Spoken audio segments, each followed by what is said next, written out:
2015 LULAC National Assembly adult training for this year's National Assembly. First off, let me start by saying thank you and congratulations to all of you for the phenomenal work you've been doing in your communities, in your cities, your states, and nationally in advocating for our membership. It's wonderful to have you here, really the strength of LULAC. I want to also take time out to thank, I want to say roughly the 20 states that we have participating this evening. So a big shout out to Arkansas, Arizona, California, Colorado, Florida, Kansas, Idaho, Illinois, Indiana, Iowa, Maryland, Massachusetts, New Mexico, New York, Ohio, Puerto Rico, Texas, Utah, Virginia, and of course my own home state of Wisconsin. It's wonderful to see people just literally flooding in from all over the continent. You know, we have such a rich history from 1929, the things LULAC has achieved and been able to do. But when you look over that period of time, we have grown significantly. And with that, obviously, it's more important now, more than ever, that we all establish our procedures, we follow the rules, etc. Because when you're this big with over 135,000 members, over 1,100 councils nationwide, it's easy for things to kind of get off track. So that's one of the reasons you're going to start to see this training and other trainings take place throughout this coming year. So with that being said, allow me to introduce our national president, Ms. Margaret Moran, a true champion of our community, to open up our training this evening and make a few remarks. Madam President? Thank you, Darryl. Hi, Brent, and hi, everyone. Welcome to this training. I do want to thank Darryl for doing all this work to bring us to this point. It's so important that as many folks as can get onto this website and, you know, learn everything that we need to know to move forward with our organization and what we plan to do coming up at the convention. Darryl, it's just wonderful to have someone who's knowledgeable and who has put this webinar together. I know you've had webinars in your region, lots of training going on, and I think it's important to bring this forward to all the regions in the country so that we can all learn stuff that maybe we don't know about, or maybe I think this will get us to the point of learning more on how to get on the internet and get trained on a computer. So thank you for all your work. I think this is very important. It's been an honor. Thank you so very much, Madam President, for all of your support. I know with your support we're able to, we've already started the process of transitioning so many of these online training programs to the national office. For those of you who aren't aware, let me encourage you. We're actually going to be doing the first training at the National Convention. It's called LULAC 101 Training and Accreditation. So for those of you who are attending our National Convention in Salt Lake, you'll be able to go there, go through the 101 training, and then take an assessment course. And if you pass it, 70% or better, you will be in the database as having accredited and completed this of what will be many modules. So thank you very much, Madam President, for all of your support on that. And now, boy, what do I say about our next presenter and speaker, person who has literally given his life to LULAC and has just really been, once again, a champion for our community, our National Executive Director, Mr. Brent Wilkes. Thank you, Darryl. It's great to be on.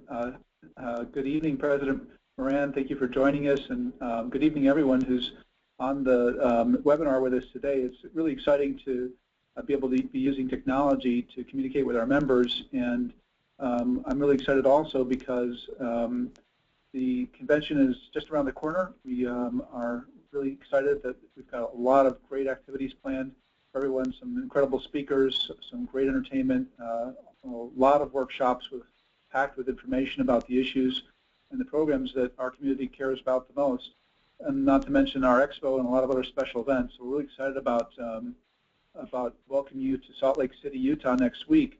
But I also am really excited too because we have been thinking a lot all year about how we can make the process smoother and the experience better for our members when they come to the convention, from the moment they arrive and register to the final participation in the elections on Saturday.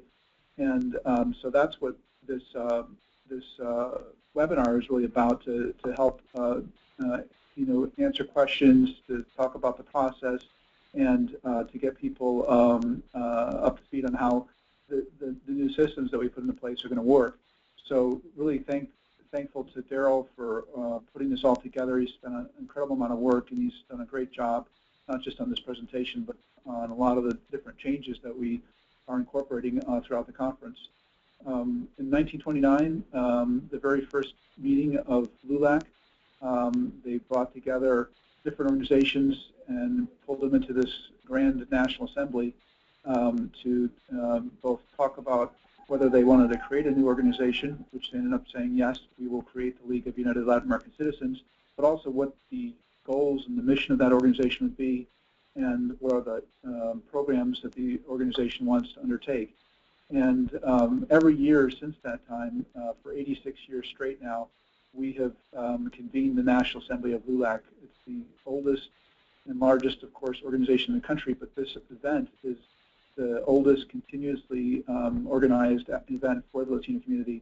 So it's really a historic event, and we wanted to ensure that your experience in that is not only impactful, and that we're able to talk about the issues that matter most to us, elect our national leaders, but also is able to really get at a very smooth process and something that we all enjoy participating in. So again, thank you all for being on the call tonight in the webinar.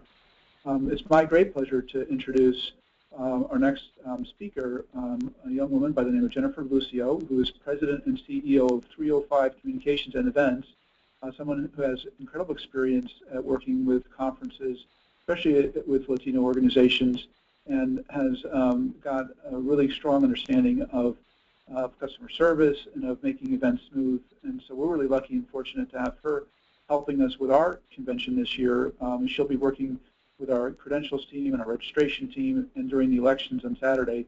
Please help me welcome Jennifer Lucio, President and CEO of 305 Communications, to the call. Great, thank you, Brent, so much. Thanks once again for having us here this year. We are very excited to be working with LULAC. As Brent touched upon, we have worked with several national Hispanic organizations and everything from elections management to full-on event management. And for LULAC this year, we will really be coming on as a complete third-party vendor to work with the team and make sure that everyone is able to vote that can vote, everyone is being credentialed, and that the elections are fair and transparent. And we're very excited to be part of the team and to ensure that this process will be as smooth as possible for everyone that is attending and is part of the elections process. Thank you, Jennifer. Darryl, I'll turn it back over to you. Well, wonderful, wonderful. So, Jennifer, great to have you as part of the team, and we're looking forward to really, and I think, Brent, you hit it on the head. You know, we want to really make this a pleasurable experience, a customer service-based experience to our membership, and we're really excited about some of the new things we're going to be doing this year to deliver that to our membership. So I just wanted to start off real quick with and I'm just calling it a special consideration. So one thing that is kind of unique this year is at the February National Board meeting in Washington, D.C., the National Board, there was a motion that passed that gave directions to the National Executive Director to sign contracts with an electronic voting solutions firm, as well as an independent third party for the purposes, as Brent had mentioned, assisting with registration and credentials and actually operating that voting system. So, Jennifer, we're really happy to have you on board. Voting Association, as well, is the vendor of the voting solution. So we're very excited about some of these more progressive things that we're doing. And we think it's going to really not only speed up the elections, but it's going to give us more time to really dig deep into things like amendments and resolutions, which before we were kind of pressed for time to go into as much as I know we all really wanted to. Let me go ahead and say this as a disclaimer. So the LULAC Constitution and Bylaws revision of 2012 is it. That is the beginning and the ending of all the rules and regulations of LULAC. So If there are any errors or omissions in this training, I just want to make it official. It is superseded by the written document of our LULAC Constitution and bylaws. Okay, so with that said, we're going to actually be going through a number of different pieces here. We're going to be talking about the National Assembly. What is that? We're going to be talking about the hierarchy that we have in LULAC. We're going to be talking about who's eligible to run for office, how we vote for the officials running for office, how you submit an amendment, a resolution. We're going to kind of go through those things in a little bit of an expedited process. But you're also going to notice here, up here where I says National Assembly, C and BL, so that's Constitution and Bylaws, page 10, and LCB, LULAC Council, actually this should be a G, Guide, page 9, for some of the information that we're going to have here. So we will go ahead and get to that here in a little bit. I'm already starting to see some questions come through, and we will go ahead and get to those in just a little bit. So first off, I wanted to go through some things, and Brent, I know you and I and some other members on the committee, and Madam President, you brought this up last night too, that one of the things we really wanted to stress that that the credentials desk at the National Convention, once again as a reminder, will close at 5 p.m. on Friday, July 11th. If you're not in line, and not running to, they're not approaching the line, not running to the line, but if you're not in line by 5 p.m. on Friday, July 11th, you're not going to have an opportunity to get your credentials. I'll bring this up because I had an experience where we had, I want to say it was about 7 delegates coming in from Iowa, and they had some issues with the flight and were not able to get credentialed. So everyone, please make sure that as soon as you get to the convention, I don't care if it's Wednesday, Thursday, or Friday, your first order of business really from a prudent standpoint is to go and get your credentials. We can't utter that enough. Number 2, and I know there's always confusion. I get people approaching me on it every year. Members saying, how come I'm not allowed to vote? How come I'm not allowed to vote? The LULAC Constitution is really actually fairly, well, it's based a lot on the U.S. Constitution. The U.S. Constitution, the states actually vote for delegates to go to the conventions, et cetera, and cast a vote on their behalf. LULAC operates the same way. So every council is supposed to hold a vote in which they elect their delegates and alternates in case the delegates aren't able to make it, to cast the vote for them. So once again, only members in good standing who are members of a council in good standing are eligible to be delegates. Now, just because your council voted you to be a delegate doesn't automatically mean you are one. You need to register as one, and most importantly, and you have to do this at the same time or they're not going to issue your credentials, you have to have the delegate letter that is required, that states that's signed by your council president and your council secretary, defining who the delegates are and who the alternates are. If you're not sure where to get a delegate letter or a sample, Brent, what's the website you have the copy of the delegate letter at? It's www.lulac.org/delegate, all lowercase. So it should be pretty easy to find.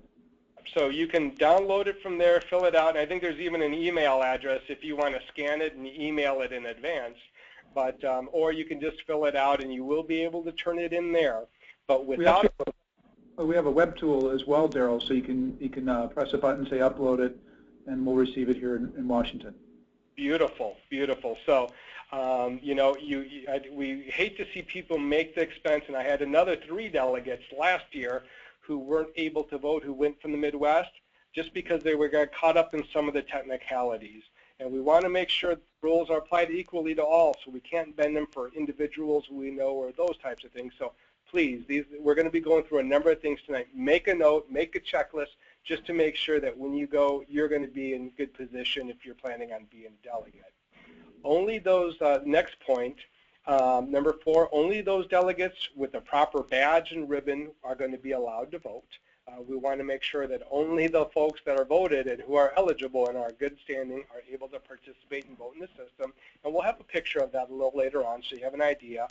And I can't state this enough. And I mentioned earlier we had three delegates that went all the way to New York and weren't allowed to vote and get credentialed because the system was showing that they weren't in good standing. So regardless of your council's paid up, you paid your dues, etc., take your membership card with you. Take a canceled check with you. Any documentation, your council charter, any documentation you have to prove that you're in good standing is always a good and safe thing to do.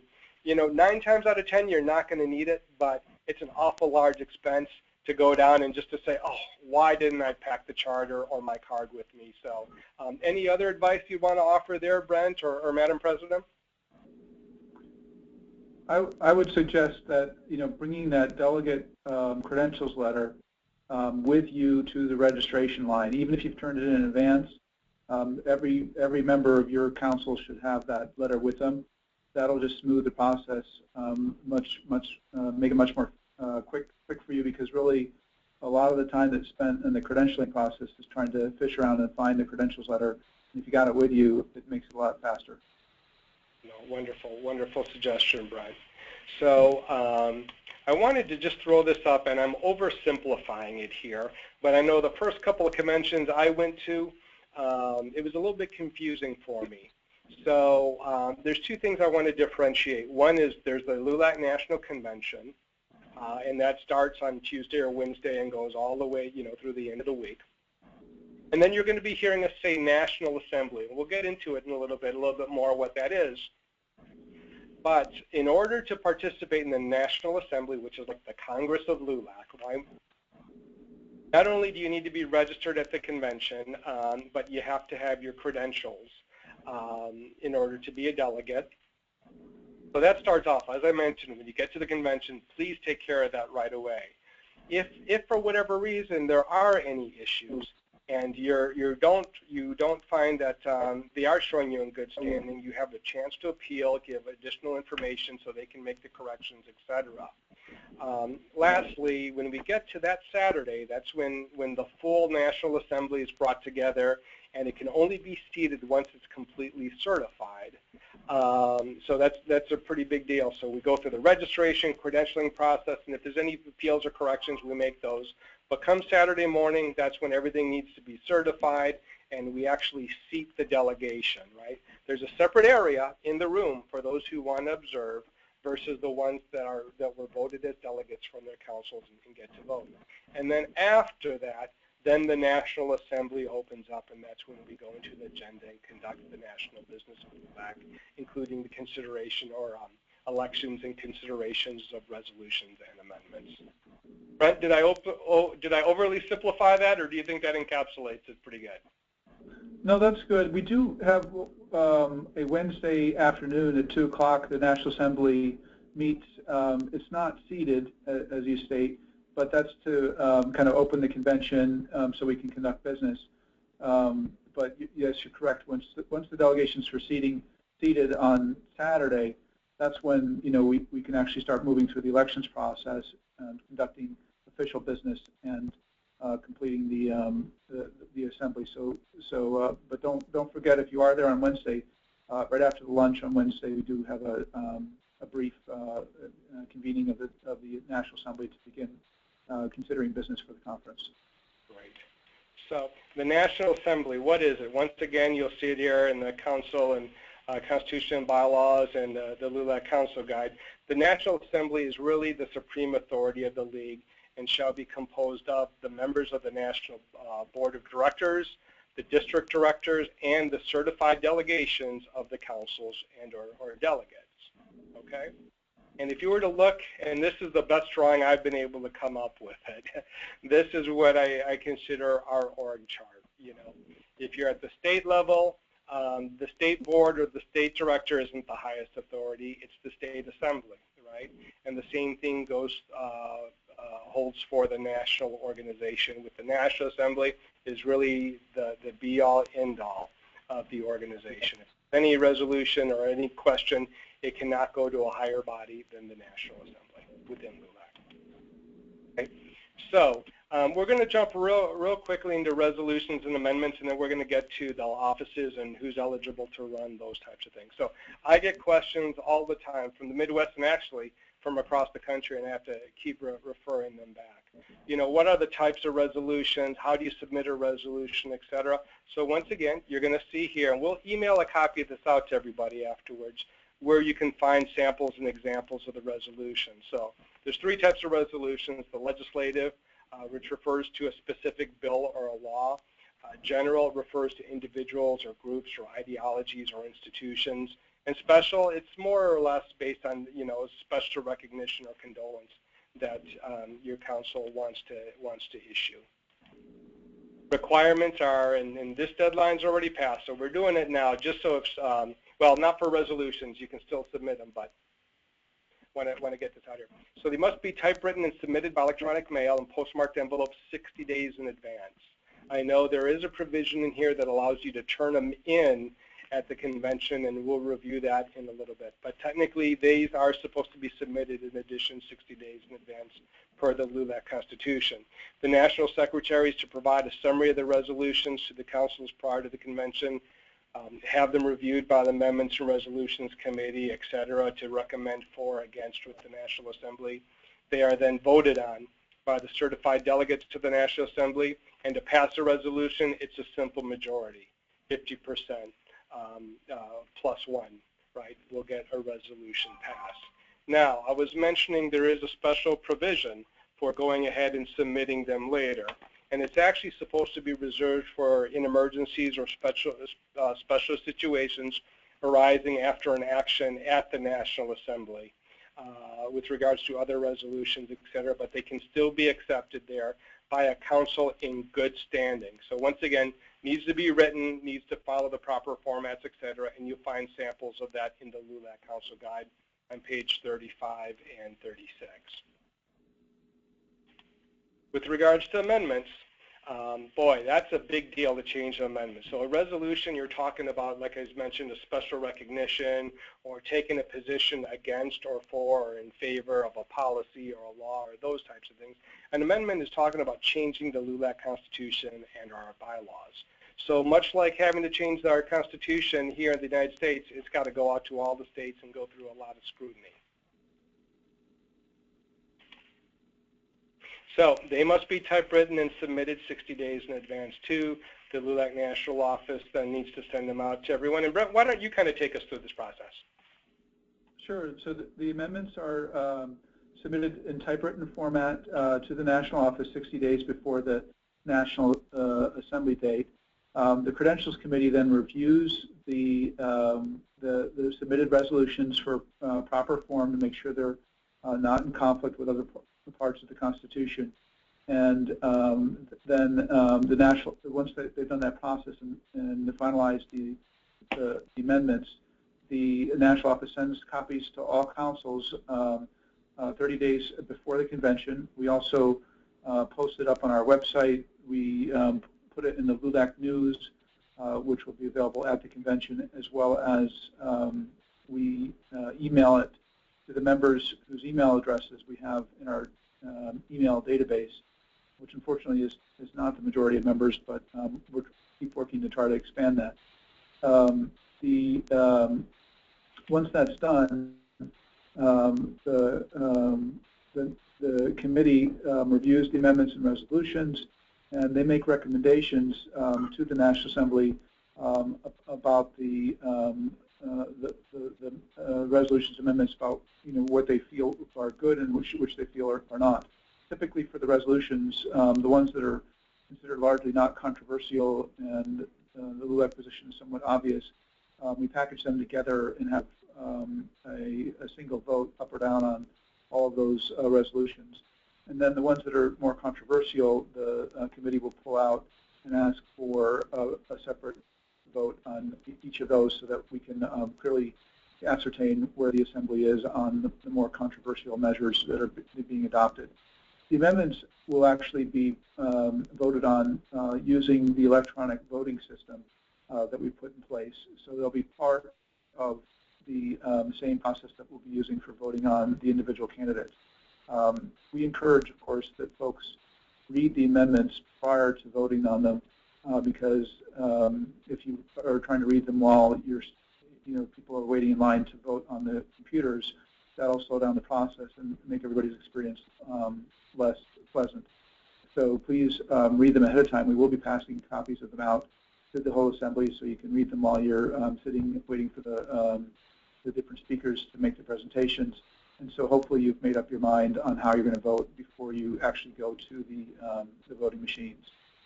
Finally, for amendments, you need a 2/3 majority vote of the certified delegates to pass the amendments. Now, resolutions is a simple majority, but for the amendments, it's a 2/3 majority vote of the certified delegates, which is a pretty high threshold. Not only does that mean 2/3 of the people that are actually in the hall at that time, but it means 2/3 of everybody that was certified by the Credentials Committee. So if somebody decided to take the day off or use the restroom, unfortunately, that is like a no vote on the amendment. So it's a tough threshold to meet, but we'll need a 2/3 majority vote for those certified of the certified delegates in order to get the amendments passed. And I guess one thing I just wanted to clarify too. So even if you get the 2/3 certified delegates support on an amendment, that doesn't, in fact, by itself pass that amendment. It just means it goes to the next step, which is after the convention is closed, the national office would have 30 days to send out direction to all of the councils with amendments that had been passed, and the councils, one by one, would need to report back to the national office within 30 days of the receipt. And so you're looking additionally at another 60 days. And once all those are tallied, once all those are counted, that's when we'll know if an amendment was passed or not. Now, if a council chooses not to get back to the national office, per the Constitution, it's always a vote in the affirmative, so you would be for. So, okay. I do see a couple of quick questions here I think we can answer right away. One of them is, what is the address to download the delegate letter again, Brent? It's www.lulac.org/delegate. And I think that's a /. Yes, I'm sorry, /delegate. I'll also mention that there's another way to get to that same document. And if you go into the main convention website, you click on the main LULAC website, you click on the convention link. At the bottom of the right-hand column, there's an area that's called LULAC members only. And when you click on that, it brings up different communications that we've shared with the members, including the delegate letter, as well as the convention rules, proposed amendments, everything that's kind of specific to members as opposed to the general attendance at the convention. So, we encourage you to go to that LULAC members only section of the convention website so that you can see all the different aspects of the conference that pertain just to delegates and members. Wonderful. And then someone was asking, where can they get a copy of the LULAC Constitution and bylaws? You can get it from the LULAC website, or just quickly click on the handout section on your control panel, on the webinar control panel, and you're going to see it there. Click on it. It'll automatically start downloading to your PC if you're on a Windows-based machine or a Mac. So I'm going to start speeding things up because we do have a number of different slides, and then we'll come back to the questions in a little bit. So there's always a lot of questions and confusions. What are the positions we're actually voting on? Because I thought we just had a state convention. What are we voting on at the national convention, et cetera? Oh, and I want to also thank, I think it was from, it didn't show the name, but I want to think it was from our parliamentarian, and my apologies, that just corrected me. Obviously, the seating of everybody is called the National Assembly. The actual meeting itself is called the business meeting of the National Assembly. So just to clarify that. So here are the elected positions, everything from the president to the National VP of Youth, Elderly Southwest, et cetera, through the treasurer, through the young adult, and national vice president for women, et cetera. Those are the elected positions. These here are the appointed officers. National Secretary, National Parliamentarian, Director of Publicity, National Legal Advisor, National Chaplain, Sergeant at Arms, and if there's another officer that's deemed necessary to have. Okay, so just to clarify that. Now, to run for office, and once again, we're talking, this is the adult training, right, and young adult training. You have to be between the 21 years of age or older and must have been an active member of a LULAC or Young Adult Council in good standing for at least 3 consecutive years, right, at the time of the election or appointment. You have to have held an administrative office for at least 1 year at the local, district, or state level within those 3 years of the appointment or election. In the case of the legal advisor, here the person must possess a law degree and be a practicing attorney in good standing to be considered and appointed to that position. You also have to be of good moral character and possess some demonstrable administrative ability necessary to discharge your duties of office. And here's the biggie, and once again, LULAC's a big believer in term limits. You must not have served in the same office, whether intermittently or consecutively, for more than 4 terms, right, 4 one-year terms. And you have to have the approval or endorsement of your home council, right? Another qualification, not hold an elective or appointed political office at the time of your election or appointment or at any time during the tenure of the LULAC office. School board or those positions where there's no financial compensation, though, or enumeration, is not deemed a political office, so you can serve in both. And then for G, members deriving employment wages from any organization owned or that bears the LULAC name are ineligible for running for LULAC office, either elected or appointed, right? And a complete year has to pass before you would be eligible. Brent, you want to take this next batch? Sure. It doesn't refresh to my screen yet. Okay. So. Or has it? Is this? All right. Here we go. Okay. Election of national officers. So all candidates for an elective office must have their names submitted by their local council to the National Executive Committee 60 days prior to the National Convention. The National Committee shall inform local councils of the announced candidates through the LULAC News or other expedient medium of communication, and a candidate for national office must be supported by the entire delegation of his council. Many of these candidates are announced at the February board meeting. However, some of them are nominations from the floor of last-minute candidates not previously announced. And so when that happens, as provided in subsection A in the Constitution, they should be permitted to do that, but they have to provide written certification of the endorsement by the total accredited delegations of a minimum of 5 councils. That's a big threshold. 5 councils, the entire accredited delegations have to support and endorse that candidate, including the person's home council, and that it has to be made to the presiding officer prior to or at the time of nomination. One of the things that, because we're using electronic ballot this year, we're asking candidates to let us know in advance if they intend to run. They're still going to have to do this process per the Constitution if they are being nominated from the floor, but it helps us get the name into the system ahead of time, and it helps us to add a photo if that's something that the candidate would like us to do. Can we keep going? Yep. Okay. All elected national officers, with the exception of state directors who are elected by their respective state assemblies, shall be elected by a majority vote of the accredited delegates to the National Assembly. So it's a simple majority, 50+1, that has you elected. For those unusual but possible instances where the balloting does not give a clear-cut majority vote to any candidate, the following procedures shall prevail. In those cases in which the balloting fails to give any one of 3 or more candidates the necessary majority to be elected, a second balloting will be held for the 2 receiving the largest number of votes in the first ballot. In those cases which only 2 candidates are running and the balloting ends in a tie, the national president, that's you, President Moran, gets to cast the deciding vote to determine who's selected. Because we're using electronic ballots this year, the process will be, we'll go through voting on all the candidates, and if there is 3 or more and no one gets a majority vote, we'll have to go through the process a second time if any of those races or 1 or more races ends in that type of situation where there's 3 or more candidates and not a clear majority in any of them. So just be prepared. Don't leave after you vote at the assembly, because we want to make sure that if we have to do a second round, that people are still there ready to do the second round. And one of the things, I know the provisions there, et cetera, and it could happen, but one of the things we're excited about is rather than have election after election after election per position, we're now going to really be able to vote all at once, right? Go up to a ballot after hearing everyone speak and vote. So we really think it's going to expedite the process. Even if we have to go through a second balloting as well, we still think it's going to be a whole lot quicker than it had been previously.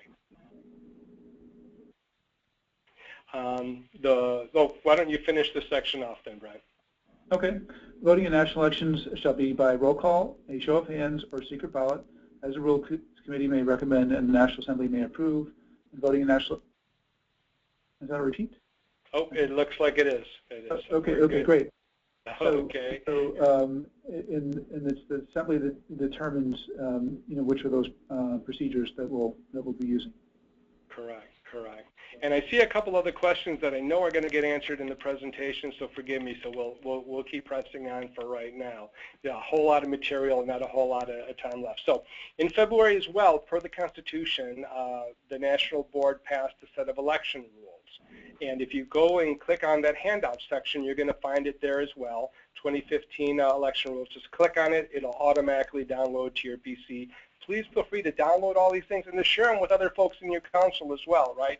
The more people that have it, the smoother and the better and more enjoyable experience they're going to have. So the first rule is only delegates or alternates replacing a delegate wearing the certified badge, and we'll show you an example of that here in a little bit, will be allowed into the actual voting section. All other persons shall be seated in the observation area designated by the Credentials Committee. The only exception to this rule shall be to accommodate a physically challenged delegate or alternate who desires to be seated in a special allowance area. Number 2, a member in good standing has the right to ask that non-members be removed from the election area. This shall include members of the news media.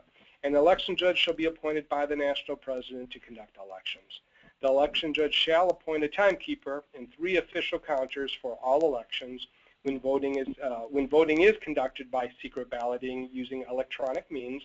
And this is one of the rules that was adjusted in February to allow for the electronic voting that the board voted to do. The election judge shall appoint 3 official observers for the purposes of being present at the time of electronic voting. The electronic voting system is installed and is tested. Testing to include a sample test vote and to report the findings of the installation and the test vote to the National Assembly. 5, elections shall be held by standing, show of hands, roll call, or secret ballot. Although the National Board had voted to do this by secret ballot, you never know what kind of emergencies could come up, lose power, etc. And that's why some of those other provisions were left in there. In the case of a roll call vote, the head of each delegation shall announce his or her council's vote, and the election judge shall repeat the vote to the floor. The only exception to this rule shall be to accommodate a physically challenged delegate, once again, who desires to be seated in another area. Number 6, no delegate or alternate may have more than 1 vote in any one election. Voting in abstention shall not be allowed, and a candidate not previously announced as per the LULAC National Constitution may run from the floor. And once again, this is just a reiteration of what Brent said before, but needs written certification with a minimum of 5 councils providing letters of endorsement, including their home council. Number 9, when voting by show of hands, roll call, or secret ballot, each candidate has the right to appoint 1 counter for the purposes of verifying the count. If voting is being conducted via secret ballot utilizing electronic means, each candidate has the right to appoint an observer for the purposes of being present at the time of the electronic voting system installation and testing as well. 10, each candidate shall have 5 minutes for speeches, which shall follow the closure of nominations for each office in question. 11, in elections where candidates are running unopposed, their elections will be combined and held by acclamation. In elections in which more than 2 candidates are involved and no one receives 50% plus 1, as Brent was saying before, we would then go into a runoff of the top 2 vote getters in that initial election. The one stipulation, there wouldn't be a second round of speeches. It would just go straight to ballot. Number 12, challenges to any election must be issued to the National Legal Advisor within 5 minutes of the outcome of the election as announced. It shall take a 2/3 vote to overturn any ruling by the National Legal Advisor. The first reading of the constitutional amendment and resolutions will be presented immediately after the Assembly is convened, and the order of elections is as listed there below. One thing to point out with the electronic ballot, all the nominations will be made before the first vote is cast.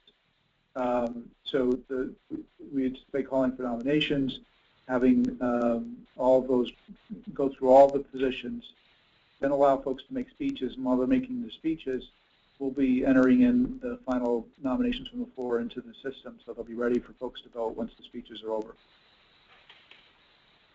So number 15, the presentation of constitutional amendments from the floor is not allowed. Discussion on amendments will be limited to 3 speakers for the amendment and 3 against the amendment, with no speaker having more than 2 minutes. 16, all resolutions, once again, must be typewritten and submitted in form, and the whole thing goes through, and once again, a repeat of pretty much where we were, we mentioned before in applying those.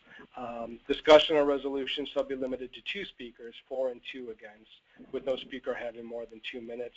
The speaker must announce if he or she is speaking in favor or against a resolution at the very beginning, just to make sure that there's no confusion. 17, resolutions from the floor shall be accepted. The resolution from the floor must be typewritten, once again, in the format specified, signed by the total registered delegation of the offering council. Written resolutions from the floor must be presented to the resolutions committee and state director or his or her designee as notified. The resolution committee chair shall read the resolution in its entirety and call for a vote. The same time limit under number of speakers and announcements will apply to this rule. Number 18, any issues not covered by these convention rules will be determined by the proper provisions in the LULAC National Constitution, Bylaws, and Protocol Book, and Robert's Rules of Orders revised in that order. These adopted 2015 convention rules may be changed by a 2/3 vote of the National Assembly because it is the top tier, the highest entity in LULAC. And delegates, alternates, guests must maintain, and this is something, guys, I can't impress upon you enough. This is part of improving that experience, right?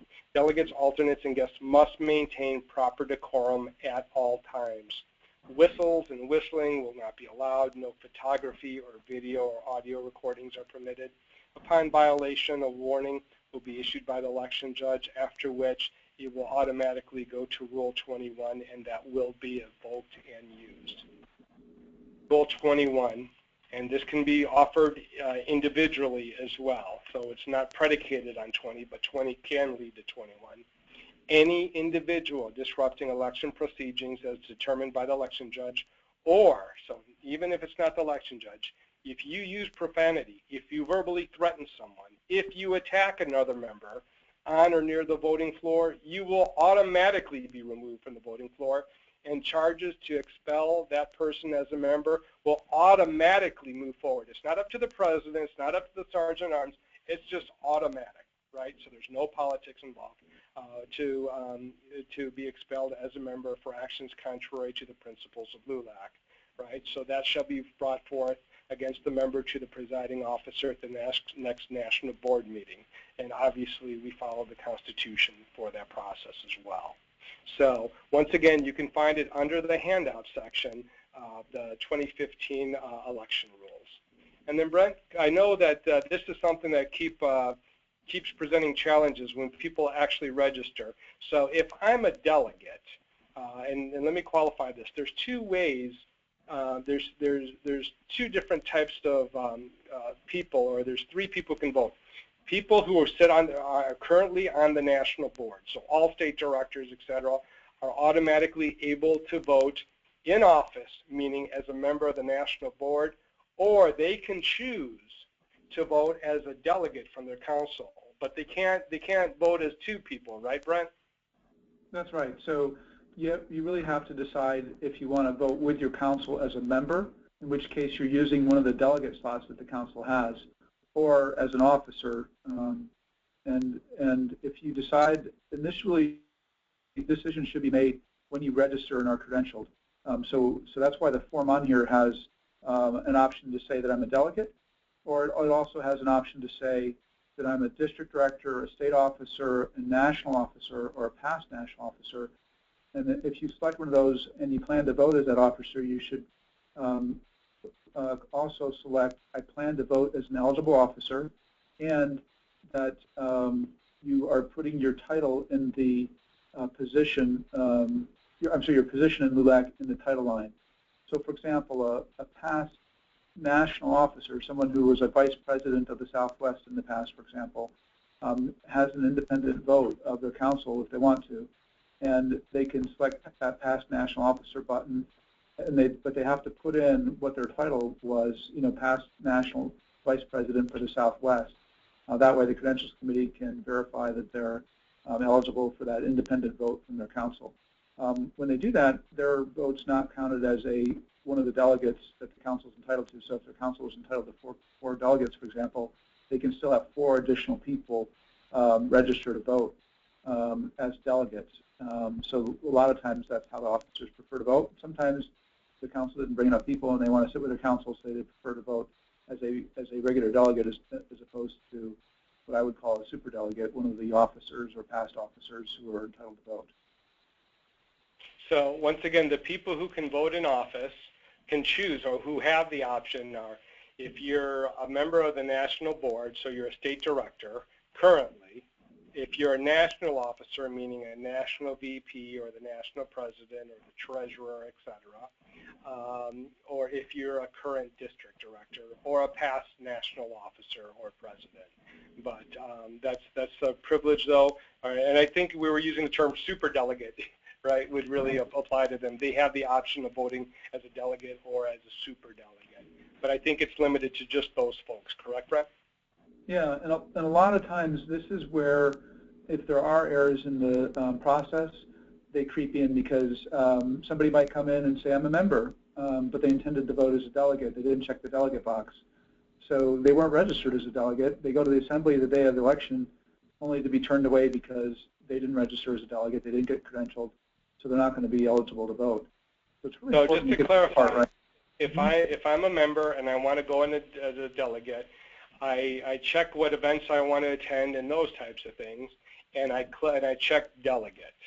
Yeah, you have to check delegate, and you have to put your council number in that council number slot up at the top there where it says council number, because that's how we're going to now check to make sure, okay, this person says they're a member of Council 11041 and they're a delegate. Let's look at and see in Council 401 to see if they're a member in good standing. So we'll pull up the member database, we'll check to make sure that person's a member in good standing, and then if they've got the credentials letter, the Credentials Committee will approve them, and they'll be issued a delegate badge along with a ribbon that says they're eligible to vote. That's the part that, if there are any errors in the system, sometimes people who intend to vote somehow don't complete that process properly, and they may be registered, but they're not registered as a delegate, and therefore their name's not going to appear in the system, and they won't be allowed to vote on election day. So I'm one of those odd fellows, and my wife tells me that all the time. I'm one of those odd fellows that I would have the option as National VP for the Midwest to vote either as a delegate of my council or as a eligible LULAC officer. So if I would choose just to vote as a delegate of my council, I would check delegate and make sure I'll fill out that council number field anyways, but I would check delegate. If I choose to vote as a national officer, because I am a national VP, I wouldn't check delegate. I would check over here, national officer, and then list my position, correct? Correct. Yeah, and sometimes we have problems where it looks like the council is registered to many people because the national officer who intends to vote as a national officer selected delegate when they really intended to vote as a national officer, so that when they did that on this form, they then took the slot that belongs to one of the other delegates, and so now the Credentials Committee is going to flag that council and say, hey, you were only entitled to 4 delegates in this council, but you actually ended up registering 5. So there's a problem, and that 5th person that shows up is going to get turned away. So it's important for that national officer not to register as a delegate if they intend to vote as a national officer. So I'm going to go ahead and take just a quick moment here to throw out a poll question. And I want to see, I know one of the big questions we had is, because we keep running into it, where we have members think they were in good standing and get to the convention only to find that they weren't. So right now I'm throwing up a poll, and we're asking you, the viewers, to answer this question. If you can go ahead and just click on your answer, and please be honest, we're not going to show names, etc. We're just trying to get a feeling for how many people have actually checked in with their council president just to verify that not only their council, but you as a member are in good standing with LULAC. You have about 20 more seconds to answer that question. And no shame if you haven't. This is just meant to kind of be a reminder so that there's no surprises. Darryl, I'm having trouble selecting mine. Should I be able to select it too? I don't believe so because you're in presenter mode, and I am seeing other people are voting. So. Okay, good, good.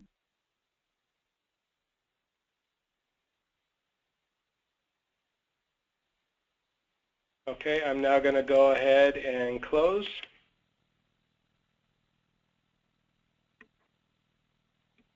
See you, Brent.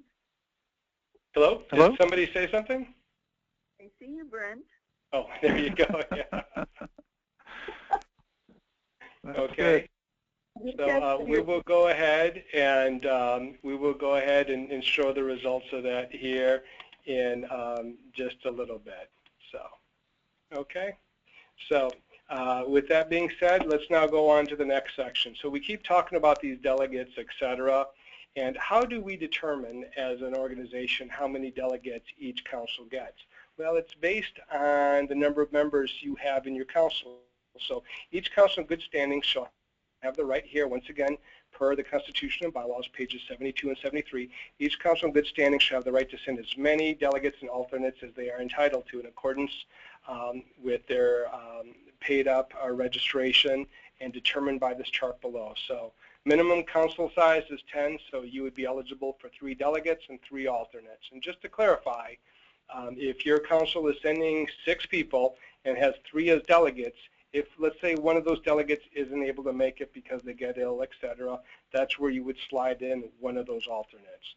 So this is really important. Once again, no one's going to be able to vote if you don't have your delegate letter filled out properly with delegates and alternates and make sure that everybody is in good standing. If you have 11 to 31 members, you're eligible for 4 and 4, and you can see the list go on from there. All delegates of a council to any convention of the league shall be elected at a regular meeting, right, there at the council level, etc. Elections for delegates may be on a plurality vote with the top vote getters, getting the delegate positions, etc. So you'll see, for those who actually go and look in the Constitution and bylaws, there's actually a lot of direction on how to do most things in there as well. The delegation is automatically, the head of the delegation is presumed to be the council president, or if unable to attend, the vice president or a selected officer. So it's always a good idea to, whoever's leading the delegation, if the president or vice president isn't able to make it, just to give them a little letter saying that you've given them the duties, etc., right, that they are leading the delegation. The council secretary shall certify the delegates, and here's something that we kind of discovered during our governance review too. Traditionally, well, for as long as I've been a member of LULAC, we've been turning in our delegate letter only right there at the convention, or thanks to the system Brent and the team at National set up, they've been able to do it in advance. But technically, per the Constitution, it's too late to do anything about it now. But one of the things we discovered is that there's supposed to be a letter that's actually sent 30 days before the convention, and then a final modified one with any changes at the convention. So too late to do anything about that now, so we're going to continue with the custom as it's been, with turning it in there at the convention. Now, councils organized less than 30 days prior to the convention, or whose charter has not been officially presented or approved by National, you can send a delegate. You can send delegations, but they will not be certified as delegates and will not be able to vote. And Brent, did you have something you wanted to say? Yeah, it's actually not too late to send in the delegate letter. We actually appreciate that, the Credentials Committee. We can actually enter in that letter into the database so that when you arrive, the information's already in there. So it's not too late to send it in. And again, on that lulac.org/delegate site, there's that upload form. You can fill it out, upload it. When you arrive at the convention, it'll already be in the database, which means that it'll be faster for your delegates to be processed through the and thank you for clearing that, Brent. I guess I was referring to is the requirement to have it in 30 days in advance. There was no notice. It hasn't been the custom, so that can't be enforced. But yes, anybody who sends it in advance, you're going to find the whole process is going to be a lot speedier and a lot easier for everyone. Plus, if your delegate letter is already there, people will be able to start registering right away. So, Darryl? Yeah. Darryl, this is Madam President. Yep. I would suggest or recommend that, folks that do send in their delegate letters early, that they keep a copy. Excellent point. For themselves and have it with them. Don't just send it in and then not keep a copy for yourself. It's always better to bring it with you as well. Yeah, and that's a great rule of thumb, whether it's been resolutions or amendments, etc. Yeah. It doesn't cost a whole lot to make a second copy and take it with you. So excellent. Thank you. Thank you very much. Voting at conventions, and once again, this is all in the Constitution and bylaws, page 76, and we've gone through much of it already. Voting at conventions shall be by show of hands, roll call, or secret ballot. National convention will do the election of officers. At the national convention, the elective national officers, immediate past national president, past national presidents, past national vice presidents, state directors, and district directors, and the certified delegates will be allowed to vote. All but the certified delegates are the folks we were talking to before and loosely describing as super delegates. In all instances, with the exception of those in which the national constitution specifies a vote proportion such as 2/3 or specifies the certified delegates to determine, a simple majority vote will be assumed and will prevail. Okay, voting by proxy or absentee shall not be permitted.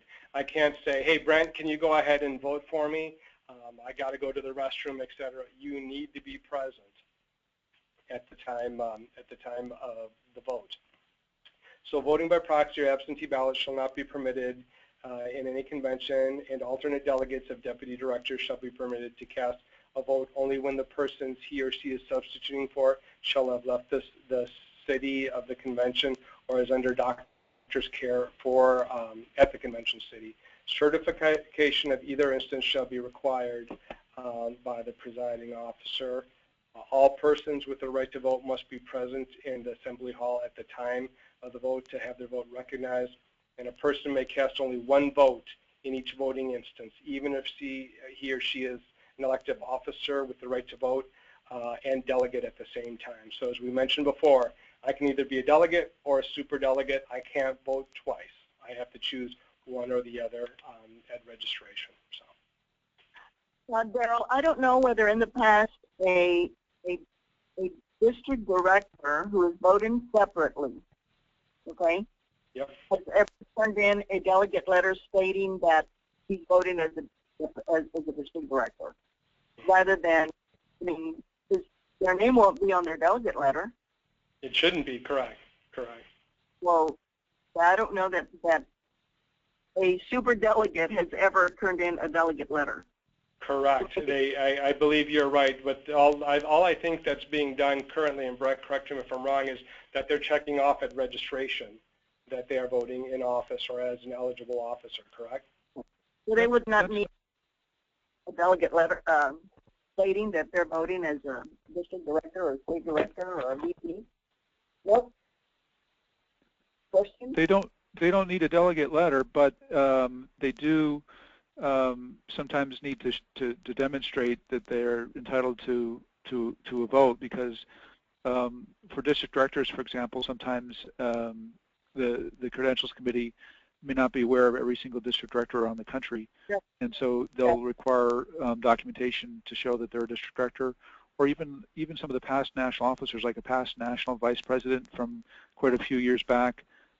We may not, the folks doing credentials may not have the institutional memory to be aware that they were a past national officer a while back. So they should bring some type of documentation with them as well, showing that yes, they are past national officers and are entitled to the vote. Okay. So now that I know the stuff that a lot of folks have been waiting for, the electronic voting system. There's been so much buzz around it, and I've heard all kinds of interesting stories too, et cetera. But the cut to the chase, yes, it's here, it's up, it's alive, it's running, and it is phenomenal. And we're actually going to do a little demonstration here in a little bit. So the electronic voting system, just to kind of cover some of the basics, is all software-based, which really allows for rapid configurations and deployments. So when Brent was saying, yeah, once we have all the nominations, we can let people start talking. By the time we're done, it's going to be ready to go, right? It's that quickly. It can be set up and configured, et cetera. It's secured to industry standards, right? It's only accessible to log in via an encrypted barcode that's going to be on the badge, and only voters, and obviously it does all the checks, like voters can only vote once and those types of things. So a lot of the things we'd kind of struggled with or had been time consuming in the past just kind of go by the wayside now. All candidates, and this is always a question we get too, all candidates and their image, if they provided it, will be loaded in the system. There's been some candidates who haven't gotten back to me. I've kind of copied what I cut off of Facebook, and I'll have them available for the third party to load up, et cetera. And I did load some of them up just for the sample demonstration here. But we can only provide photos if they're supplied. The voter must vote in all elections and answer all questions. So abstain is an option for all. So if you feel strongly about one candidate but don't feel strongly about another candidate, or et cetera, since we are requiring input in all the fields, all the questions, we are providing an abstain option for you. The voter has an opportunity, right, to fill out the ballot and to jump to the next page, but the voter has the opportunity to go back, review, and modify their ballot before clicking on the button to cast and record their final vote. The system will be operated by the independent third party, and as soon as there are election results, they will report those findings to the election judge. Now, each electronic voting station, right, is going to have a privacy guard, so no one will have direct visibility to what you're clicking on in the screen. It's going to have a Google Chromebook with a mouse, and it's going to have actually this exact type of barcode scanner as well, right? So, we will have an assistant, one for every 2 voting stations, that will actually go ahead, make sure the voting stations are ready to go, scan your barcode so you automatically get logged in, and you go directly to the instruction page, etc. So there's four steps in the whole process, very easy, and once again, we'll go through it. I know we had originally said 50, Brent, but I think we actually got some more computers coming up online to make it an even quicker process, correct? Yeah, I think we'll have about 75 altogether, but I think we put in 50 because we're sure those are 50 brand new Chromebooks that we'll have, and the other 25 laptops will be our kind of convention machines that we use every year. Wonderful. So please be sure to thank Google for all of us. Now, we keep talking about this badge, and this was a sample I got emailed to me, so I don't know if there's a relation or not. I'm assuming there is. Madam President, I don't know if you can see it or not, but it's a badge for Dane. None? That's my baby. Okay, well, he's now world famous because we're broadcasting him all over the net. Okay, but one of the things that's very clear here, and it's one of the things that was identified or voted on by the executive committee. In order to vote, you are going to have in order to register for the convention, you're going to need to have a photo ID issued by a government or an educational institution, etc. That photo, in addition, will be there. You used it for registration, but it will also get printed on your credential as well as your name and this encrypted barcode here. This barcode contains all kinds of information to make sure that only that one specific person is only going to be able to vote once in any balloting that happens, right? So I didn't say voting or election, I said balloting, because if there is a runoff, there will be a second balloting, etc. So this is just a sample of what that badge will look like. I know there's going to be another set of things coming through shortly. I know that will be discussed on the national board call, but one of the things is it has to be clearly visible. You can't hide the photograph. You can't hide the barcode. Everything needs to be clearly visible. So no putting your ribbon above it or those types of things anymore, okay? So now the moment we've all been waiting for. Here's the welcome screen for the online voting system. So let me go ahead and fire that up real quick. And forgive me, you're seeing I have too many things open right now on my desktop.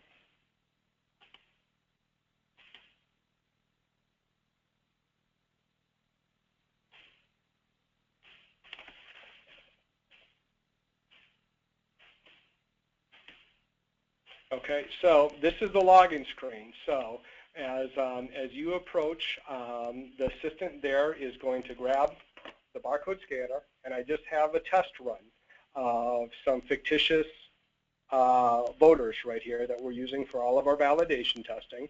So you're actually going to see there's two fields there, right? So let me just click there, and I'm going to scan a barcode, and it automatically logs me in, okay? So it's all of 4 steps to go through the process. So this is just a welcome screen, welcome LULAC delegate. You will now vote in 4 easy steps. Step 1 is going to be select your candidates. Step 2 is going to be preview your votes. 3 is going to be submit your final vote.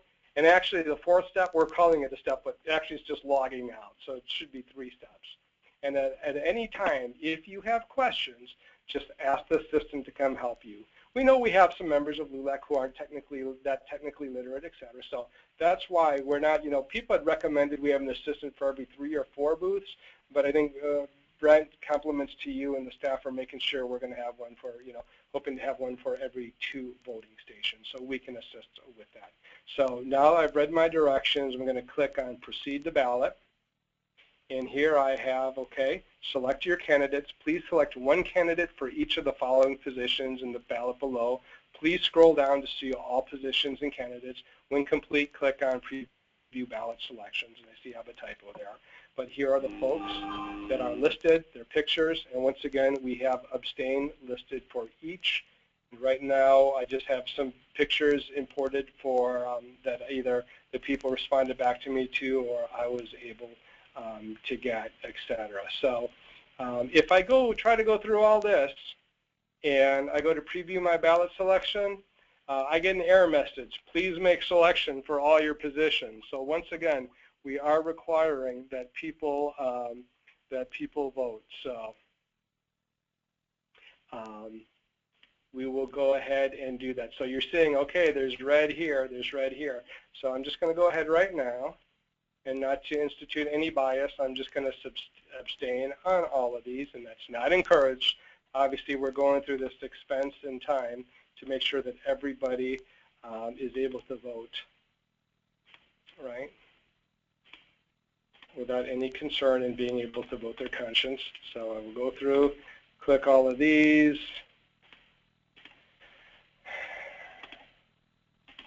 So here you have amendments towards the bottom, etc. I'll click on preview ballot selections, and it lists, okay, for national president, I get to choose one. I chose to abstain, and you'll find all my answers there. If I get to the bottom, I'm like, wait a minute, I didn't mean for this to be Milwaukee, Wisconsin, I can click on change my ballot, and it'll take me back, right? And then I can go ahead and change any vote that I wanted to change. When I'm done, once again, preview my ballot selections. Yes, everything looks right. I scroll to the bottom, cast my ballot. Okay, and it says here, once again, you got to be sure, please click OK to cast your ballot. Okay, so as of this moment, electronic transaction just went up. It went to the database. Okay, thank you, voter 155. Here's everybody you voted for, right? So you're absolutely certain that everything went fine, and then you simply click log out. And you're done. That's how easy it is. So, okay. So Brent, did I miss anything or anything that you wanted to mention with regards to that? No, I think you did a great job, Darryl. You've captured all the process. The one thing, I would encourage folks, if, just to speed things along, it's helpful. We'll have a sample ballots passed out. it's helpful to make your selection before voting begins, just so that you're not kind of taking up time pondering all the wonderful choices that you have at your disposal. So that way the next person in line can come through. With the 75 machines, depending on how many people are going to vote, we're anticipating hopefully 10 or less people in line. So it should per machine. It shouldn't take too long. But of course, if somebody spends 30 minutes there trying to make their minds up at that point, that could slow the process down considerably.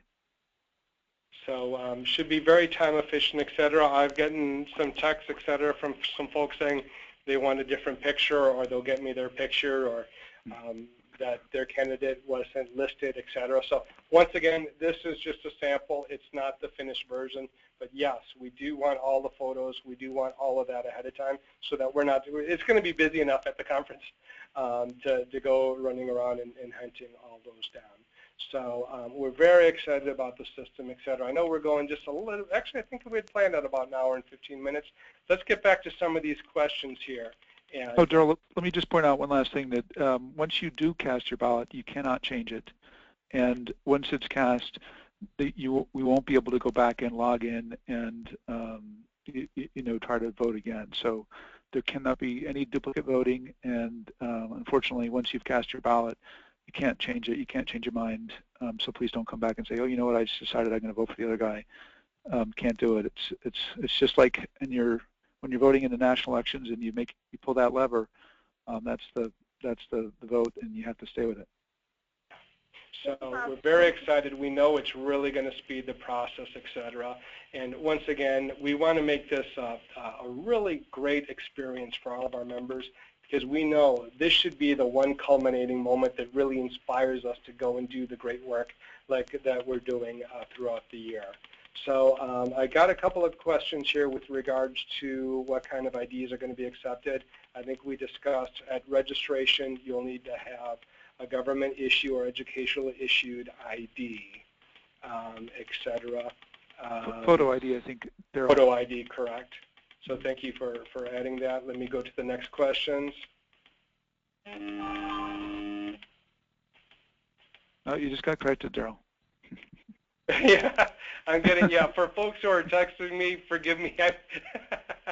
I am only human. I know there's rumors to the contrary, but my wife would definitely say that I am only human. So I know that, okay, there's a question here. Most council members have not gotten the LULAC news. Brent, do you know when that's going out? I know that it's been sent to the printer, and I will talk to Luis Briones to find out where he is in the process of sending it. But everything's been sent to the printer. Unfortunately, we do use, fortunately and unfortunately, we use the nonprofit third-party bulk mailing system, which means the closer you are to where it's mailed out from, which is Dallas, Texas, the faster you'll get it. But it does take time to get all the way out here to the East Coast. So the good news is we'll have copies of it available at the convention. Okay. I do have another question here. I'm trying to understand. What about if the candidate announced at the February National Board meeting? So they have a lower threshold. They just have to have the support of their home council, the entire support of a certified delegation of their home council, but they don't have to have the 5 additional council or the 4 additional councils like somebody being announced off the floor. So I have another one. How will the 3 observers to be present at the installation of electronic voting system be selected? And I believe that, I don't think that's spelled out in the rule, so I believe it defaults to, actually it's the election judge. I believe it's in the rules, we'll appoint them. But each person who is running for office also has the right to have an observer present as well. So just to answer that question. The one thing that came up in the discussion we had last night was that individual isn't going to be able to look at the screens as people are voting to basically see how they're voting. They have to kind of be looking at the person from the other direction. So they're able to test the system, monitor the system when it's getting set up, but when the actual voting is taking place, they can't peer over people's shoulders as they're voting. So I think there's two pieces to that, Brent. I think you answered piece number 2.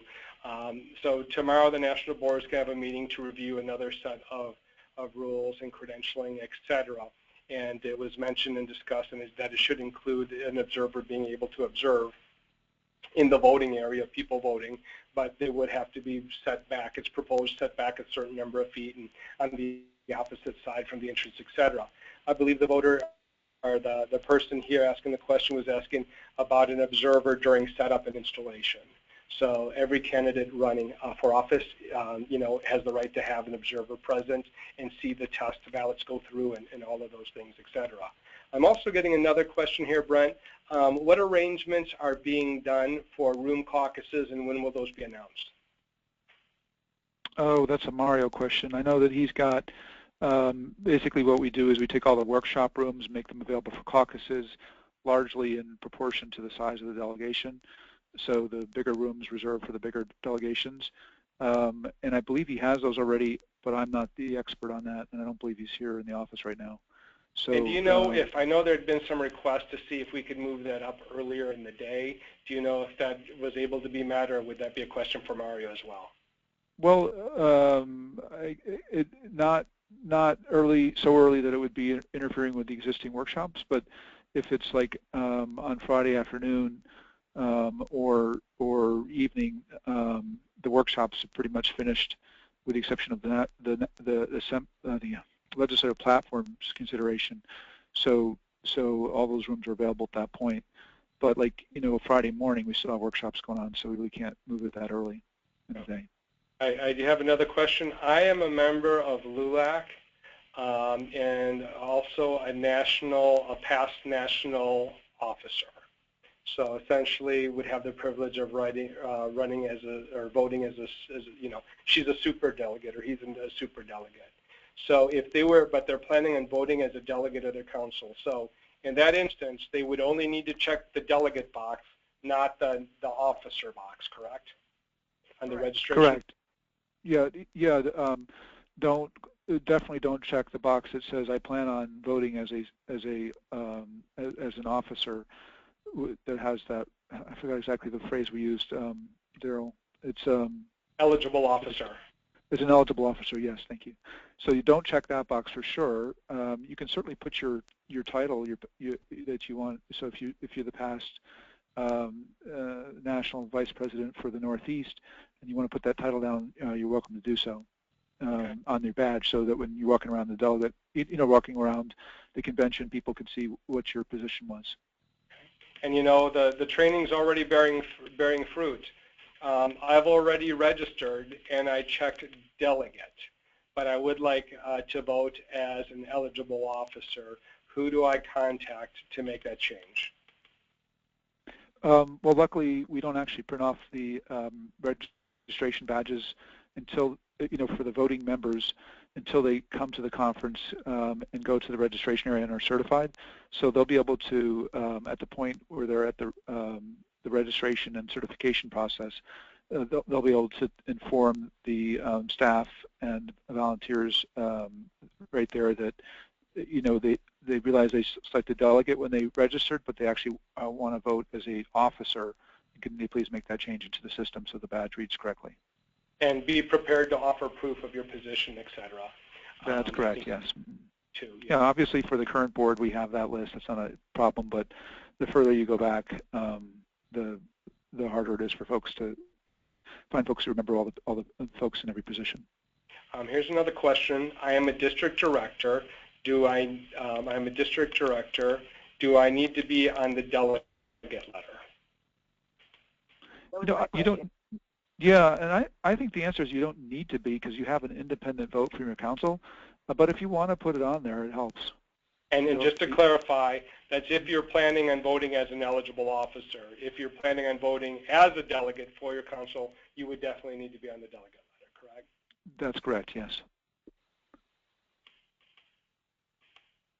Okay, and I'm getting that we are huge on the display, and the presentation is very small. Sorry I didn't see that sooner. You could simply right-click on the bottom of our images, and I'm sorry, it's probably frightening to little children as well, but you can resize the size of the video boxes there.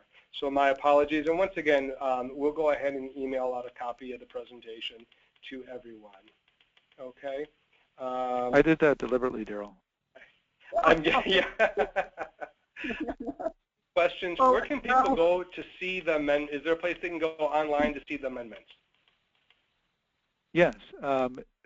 Probably the easiest place to do that, again, is if you go to the convention. So go to the LULAC website, select the convention option, and then go to this area that says LULAC members only. And the very first item there is the cover letter from President Moran, where she has the 5 proposed amendments, a link to them, and you can also download a PDF version of the whole thing. So that's available that way, and I think it's possible we may have even put a shortcut in here. Let me just double check it and see if we did. Okay. But yeah, it's very easy to find it on the website if you're looking in the convention section. Next question is, I'm a current state director. What kind of proof do I need that I'm a current state director? And I believe the folks at registration have a current copy of the national board list, correct? So they would just need to have their ID with them, correct? Yeah. One point of clarification there, though, Darryl. It creates some confusion, and sometimes I'm still confused by this, but what I believe, according to the Constitution, the outgoing state directors are the ones that can vote. The incoming one that was just elected in, say, May, still has to be sworn in at the National Assembly, after the National Assembly with the other officers, the national officers. So that's correct, right, President? Thank you. So that means if you just got elected for the very first time as a state director, you don't have superdelegate status, unfortunately for you, until after the elections and when you're sworn in. Madam President, do you mind to just kind of go into that a little bit more? If you're a newly elected state director, I believe you actually don't take office formally till after you're sworn in at the end of the National Assembly, correct? That's right. So, hence, if you were sworn in this spring state, or if you were elected for the first time and you weren't incumbent previously, so this is your first time as state director, or you're newly elected, your actual tenure will begin immediately following, or at the swearing-in process, at the end of the National Assembly. So the person who currently holds, or was it previously, is still the acting state director till you're sworn in, and they're the ones who would have the superdelegate status. Let me go to the next question here. And then just to answer the question, then we have a list of all of the current state directors.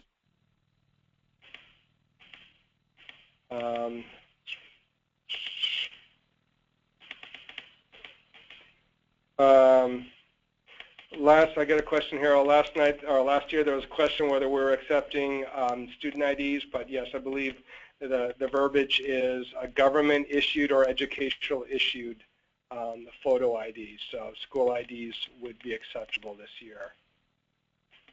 Darryl, what about one of our senior members that maybe doesn't drive, does not have a driver's license, but maybe they have a bank card where they do business, or I don't know how that would work. Maybe we should bring that up on the call tomorrow night, just so we can make sure that the entire national board has input on that. Would just be a suggestion, because I think the verbiage, the way it is right now, is strictly government-issued photo ID or educational institution ID. So, Brent, do you have any other thoughts on that? Yeah, it's really up to the board members to let us know how they want us to handle that. But we can definitely make that an item to discuss tomorrow as well. Yeah, we're certainly prepared to go either way. Yeah. Would international government issued IDs be acceptable? Well, I guess it does come under the title of government ID. Yeah, and like the matricular consular card, we've accepted that in the past. You know, the organization certainly promotes the acceptance of the matricular card with lots of institutions in the U.S. So we accept it. Yeah. So okay, I know there's still, forgive me, I know there's many other questions here, and I'm continuing to get texts coming in like crazy. We will go through the questions and try to get back to everybody. I'm sure you can appreciate how much is going on right now, but we'll try to get back to everybody with answers. Also, feel free to reach out to your state directors. We've been trying to keep everybody up to speed, and they're always welcome to call Brent or Madam President or et cetera, to get further clarification, et cetera. So let me just say how excited I am to be doing these types of things, to see our organization taking yet another substantial step forward in making this just a wonderful experience for our organization. I guess, Brent, I'd like to see if you had a few words, and then Madam President, if you'd like to do the honors of closing. Well, we're really excited about the convention coming up. We've done really well on all fronts, and we've got some great speakers, some great workshops. We've done really well raising funds for the conference, and I think you're going to have a great time. And we hope to cap it off with a really smooth election process so that we can all, you know, a week from now or so, go home refreshed and energized and ready to carry on the mission of the organization, because that's really the point of the whole exercise, is to give you a chance to talk about the issues that matter most to our community, to come up with some new strategies for how we're going to accomplish those missions and those issues, and to just go forth from the convention ready to carry on the work of the organization. And I think that's why we're working so hard to make sure that you have an incredible experience. Madam President, will you do the honors? Oh, hold on a second. I'm sorry, I know I just jumped out there. I lost audio. I have to go back in. No problem, no problem. What did I miss? I just wanted to see if you wanted to offer any closing statements. Oh yes, absolutely, Darryl. I hope that this training session has helped, and I would suggest that all the members that are on this call, on this webinar, share this information with your folks in your councils, with other members. We would like to see a very streamlined registration credentialing process, and I think with everyone's cooperation, it can happen. Okay, so again, Brent, thank you, and thank you, Darryl. Thank the staff, because we're looking forward to a wonderful convention. Very exciting with all the work that our staff has been doing to have this conference. I mean, it's just absolutely wonderful, and I thank the staff as well, Brent. So please share that with them. Thank you, President Moran. We're very excited, and we appreciate all the support. And let me just end by saying, everyone, thank you so much once again for your commitment to our community, for your commitment to LULAC, and that we wish all of you a very happy and safe celebration as we all gather with family and friends to celebrate the birth of our nation. Thank you once again. God bless, and we look forward to seeing you in Salt Lake City in the week to come. Bye-bye. Happy 4th, everyone.